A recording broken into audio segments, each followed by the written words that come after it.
અમદાવાદમાં ચોમાસું બેસે એટલે વરસાદી માહોલની સાથોસાથ પ્રજાની મુશ્કેલી પણ શરૂ થઈ જાય, કારણ કે દર વર્ષે ધોધમાર વરસાદ એએમસીના પ્રી મોન્સૂન પ્લાન પર પાણી ફેરવી નાખે છે। ત્યારે આ વખતે અમદાવાદ મનપાએ ભૂતકાળના પ્રશ્નોમાંથી બોધપાઠ લઈને પ્રી મોન્સૂન પ્લાન તૈયાર કર્યો છે। મનપાએ 149 જગ્યાએ અલગ તારવી છે કે જ્યાં ચોમાસા દરમિયાન પાણીના ભરાવાની સમસ્યા રહે છે। વરસાદી પાણીના નિકાલ માટે ડ્રેનેજ લાઇનોની સફાઈની કામગીરી હાલ ચાલુ છે। મનપાનો દાવો છે કે ચોમાસું બેસે તે પહેલાં પાણીની લાઇનોના કામો તાકીદે પૂર્ણ કરવાનું આયોજન છે। ચોમાસા દરમિયાન નવી street light, drainage, gas line કે ટેલિકોમ કંપનીઓ દ્વારા થતા ખોદકામ પર સંપૂર્ણ મનાઈ છે।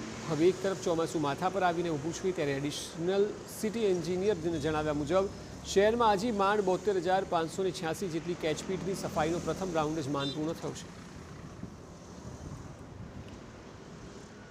કોર્પોરેશન દ્વારા કેચપીટ સફાઈનો લગભગ 72,586 જેટલી એની કેચપીટોની સફાઈનો પહેલો રાઉન્ડ પૂરો કરવામાં આવેલો છે।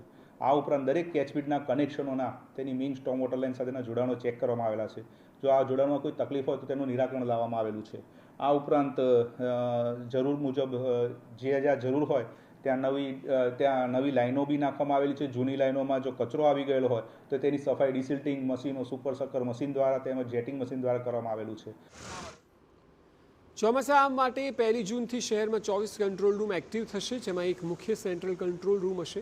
પાણી ભરાયેલા વિસ્તારો ખાલી કરવા માટે ડી વોટરિંગ વાન અને હાઈ કેપેસિટી વરુણ પંપ તૈયાર રખાશે। સાથે અંડરપાસમાં પાણી ન ભરાય અને ભરાયેલા પાણીને ઉલેચવા માટે પંપની વ્યવસ્થા કરાશે। ચોમાસા દરમિયાન સ્ટ્રીટ લાઇટના થાંભલામાં કોઈ વીજ કરંટની ઘટના ન ઘટે તે માટે ચેકિંગ કરાશે। સાથે પવન, વરસાદ આવે તેવા સંજોગોમાં નમેલા વૃક્ષો જોખમ ન બને એટલે આવા વૃક્ષોનું ટ્રીમિંગ કરાશે। સાથે પવનના કારણે હોર્ડિંગ ધરાશયી ન થાય તેનું પણ આયોજન કરાયું છે। અમદાવાદ મ્યુનિસિપલ કોર્પોરેશન આયોજન કરવાની વાત આવે તો હંમેશા અગ્રેસર રહ્યું છે, પરંતુ આજ આયોજન બાદ કરવામાં આવેલા કામો કઈ ક્વોલિટીના અને કયા પ્રકારે થયા છે અને એનો લાભ પ્રજાને કેટલો મળ્યો છે તે જોવાની વાત આવે તો તે બાબતમાં કોર્પોરેશનની હંમેશા પીછેહટ જોવા મળી છે। પ્રી મોન્સૂન એક્શન પ્લાન તો દર વર્ષે કરવામાં આવે છે, પરંતુ તેમ છતાં કોઈ પણ પ્રકારે મોન્સૂનમાં વરસાદી પાણીનો નિકાલ ઝડપથી થાય તે જે સ્થળો છે તે સ્થળોની સંખ્યામાં કોઈ પણ પ્રકારે ઘટાડો થતો નથી।